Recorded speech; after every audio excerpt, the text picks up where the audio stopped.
All right, everybody. Hey, we are at Not Whole Foundations, Tuckaseegee Greenfields. I'm with my partner, Morris Madden, Carolina Metro Reds. Right. You Deserve a Chance Foundation. I'm Pepper, he's Salt, right? That's right. That's right. We go that way, man. We go that way. Hey, first and foremost, we want to thank the group that's here.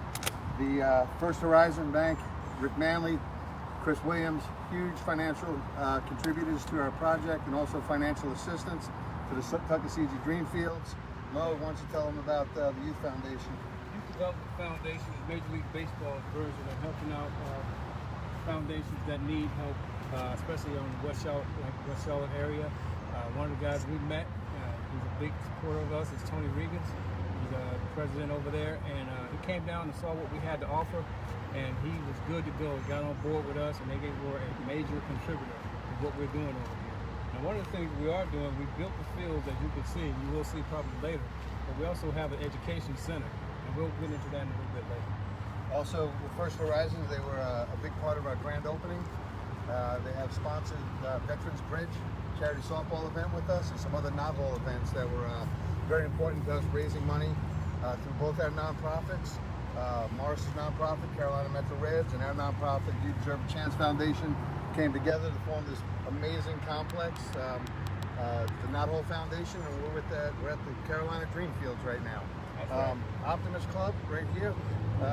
Real story behind that real quick is that Morris in the RBI program, the Carolina Metro Reds were playing out here.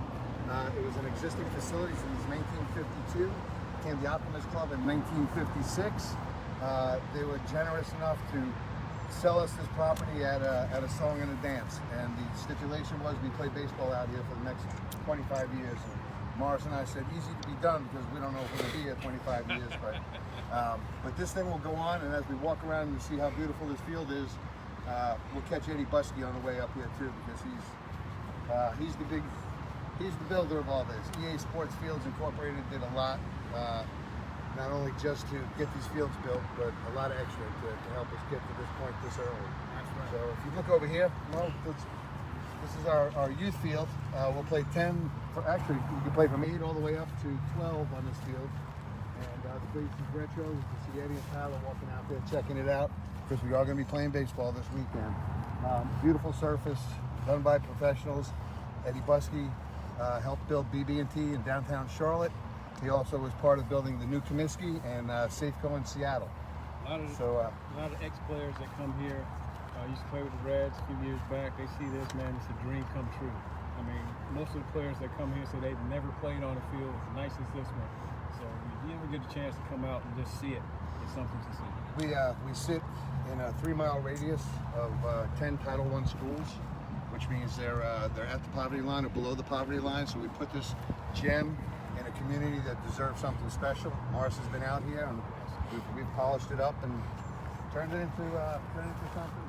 Right here, we decided this is Andrew's new office. My office, yep. Right here. It's premium. We got a bigger one than those over there. Yeah, it's a double wide. Because he's special. It's a double wide. He's double wide. Right? Yep. But,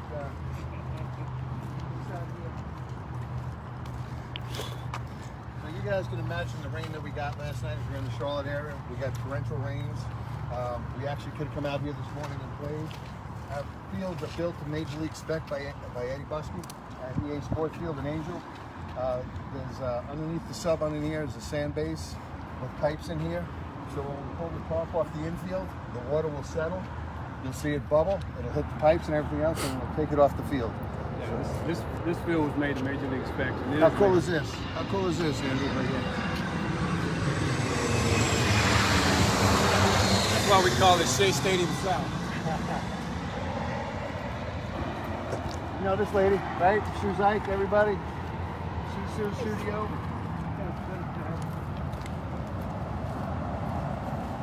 We just started putting up some of our sponsors out on the field today. Opus Group, you can go along Purdue, Planet Mitsubishi, Winston Strom, Atrium, Blossom, there's First Horizon again, the Youth Development, Opus, CPI, Bank of America, Publix, and then our group, BIC, You Deserve a Chance Foundation, Morris Metro Reds out here, CBC Baseball Club, USA Baseball. Yes, sir. Yes, sir. So we're still kind of raw outside the playing surfaces. That's all done in phases, and we're moving forward. This will get all cleaned up and taken care of when we finish our vertical. Up there where offices, where Morris and I have offices up there, Andrew does, Sue does, and we have something that's really important to the whole project that we did. Why don't you tell them about the STEM?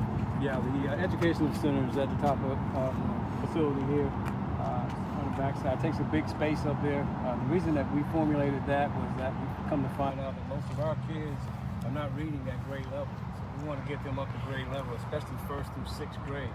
And after 6th grade, we want to do a service for them to make sure that they get prepared for college. Or if not, even if they don't go to college, we want to prepare them for whatever they want to do.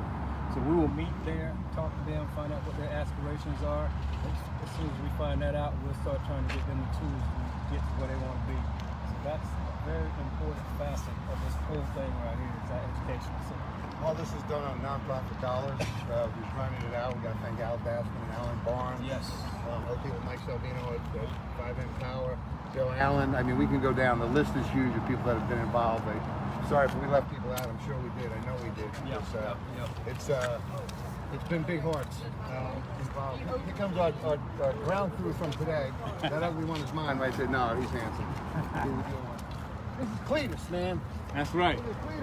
Cletus is our foreman. Thanks. Our third field over here, part of our next phase.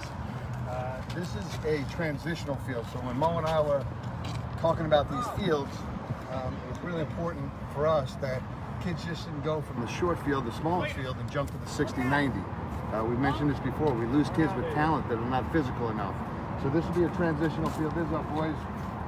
This will be a transitional field that'll have a 60-90 infield, but we can retro it all the way down to 60-foot bases, shorten the mounds.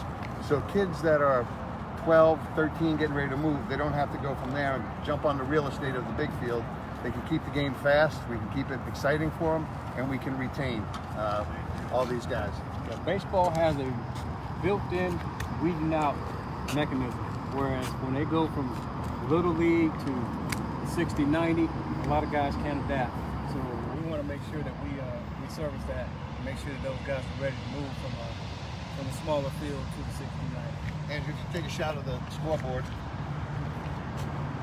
It's the Royals Queens University leases these fields from us. This is the home field for NCAA Division II Queens University baseball, and the small field is home to Queens University Division II girls softball.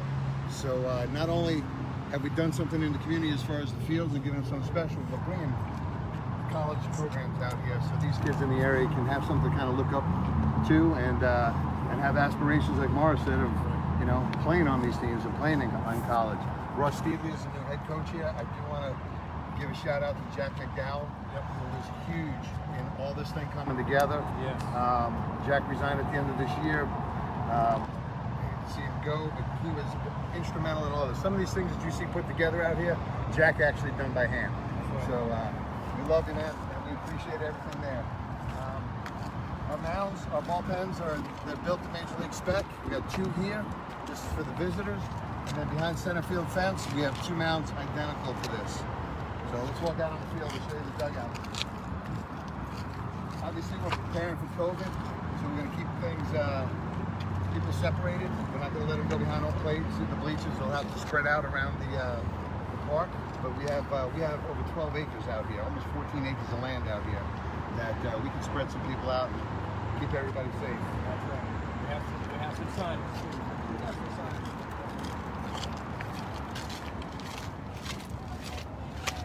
Not only did we have Eddie come out, Eddie Busky and EA Sports Fields build this field, we retained them to maintain the fields. Yes. This is something special, and when somebody builds something, obviously you walk away and you see things kind of not get done the right way. It doesn't help the situation. Eddie is a pro at this. We're novices. Morris is pretty good on the mower. I can handle a rake and maybe drag the infield. But as far as the grass and really the upkeep and the maintenance, to keep this at a certain level that we want it to be at, we decided to go ahead and contract the pros to do it. You look at the size of the dugouts. These are 75-foot dugouts. Originally, we went all the way to the end of the door. If you can look in the storage shed there, we decided to put storage up. These are as bigger dugouts, as you can see, even at the pro level. The field, this thing is all the rain we got last night. The sun's hitting it now. It's going to bake, and we're ready to go. We had the tarp on earlier, just for precaution. It drizzled a little bit, and then we had to roll it back up, push it back. But tarp, mounds are covered. Home plate will be covered before we get out of here tonight, and we are playing baseball here tomorrow. We're having a tournament, high school level kids tournament, and then Saturday and Sunday we're going to have the youth guys over on the small field.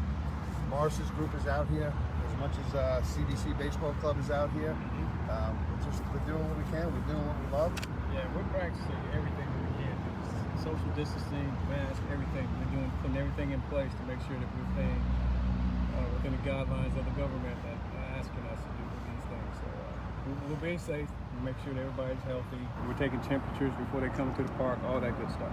Yeah. So we're close. We're probably another month and a half away from the vertical being completed, the office space up there being done, concession is behind the back, bathrooms are on the side.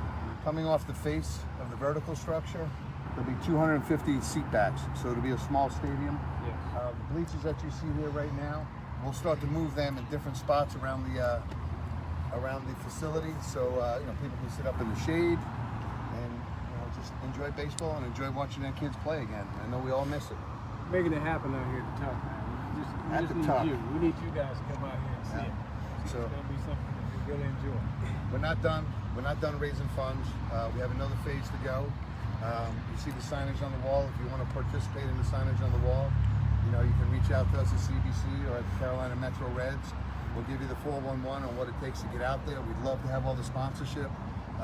What we found out in this process, it's not necessarily the marketing of the signs, but it's the big hearts of the people that just want to say, hey, yeah, we've supported this program. You're on the west side, man. We're proud of it. We'll be a part of it too. Come see us. I'm Peppa.